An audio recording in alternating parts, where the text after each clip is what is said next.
come on over. Check 6 first.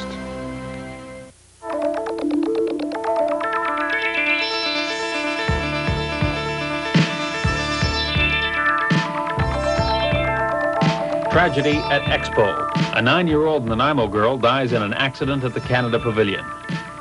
3 Vancouver Island teenagers are killed in a car accident, while a second crash leaves one woman hospitalized. And local MP Pat Crofton breaks Tory party ranks, calling for the resignation of Industry Minister Sinclair Stevens. Final report with Hudson Mack.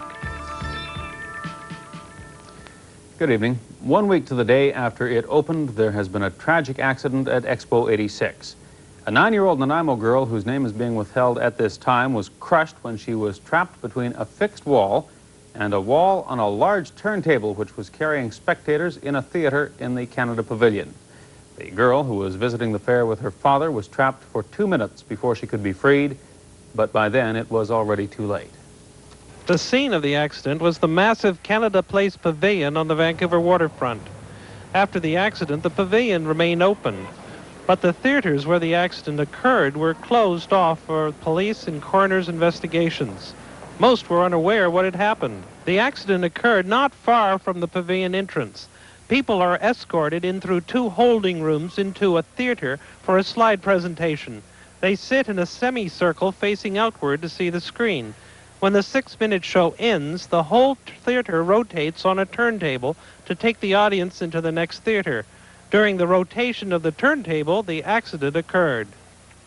We were, right in front of her when it happened, and when the theater goes into the second movie, there's a half wall that comes down that separates the 2 theaters, and she got trapped between the wall that we were sitting by and the half wall that comes down to separate the 2 theaters, and she got squished. How could that happen? It just the walls there, the theater was rotating, and she should not have been standing up properly, but she got caught between the top half and the lower half. What happened then? The thing stopped, and everyone started screaming, back it up, and within a couple minutes it backed up and she was taken out. What did she look like when they took her out? She just looked like she was passed out. I was sitting right next to the gentleman that tried to pull her out, and he pulled frantically, and he yelled and screamed, and finally after a minute or 2 they backed the thing up and they got her out, and the parents grabbed a hold of the child and took her to the first aid. According to eyewitnesses, the little girl was standing just about here when she should have been sitting. She was leaning backwards, looking into the Earthwatch theater where they had just come from, when she fell in between the wall and the revolving stage. Eyewitnesses say it could have been up to 3 minutes before she was freed. The pavilion's deputy commissioner was unable to explain how the accident happened. In the meantime, the facility will not be operated today. We will return to operation tomorrow with the start of the pavilion day.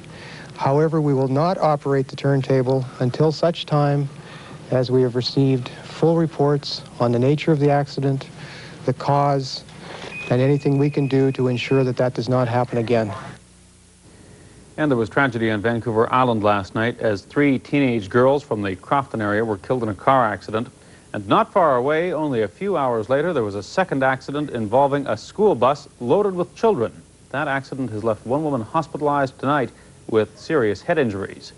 The accident occurred at the corner of Coxsala Road and the Trans-Canada Highway this morning. A Cowichan School District bus was making a left-hand turn when it came into collision with a northbound car. I believe there were 2 passengers, a driver and a passenger in the other car. There were 10 students and the driver in the bus, and the students weren't injured. The driver of the car, 44-year-old Sharon Ruth Graff, and an 18-year-old passenger, Sarah Lee Carter, both of Shawnigan Lake, were rushed to Cowichan District Hospital. The car has been released, but Graff is listed in poor condition in Victoria General Hospital tonight with head injuries. The driver of the bus and his 10 young passengers were not hurt, although they were shaken. The RCMP were already investigating the earlier crash, which had claimed the 3 lives.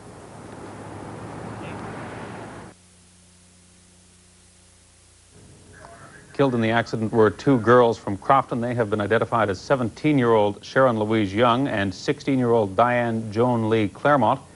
The driver of the vehicle, 16-year-old Kimberly Diane Lansborough of Chemainus, was rushed to Victoria General Hospital, where she later died of her injuries.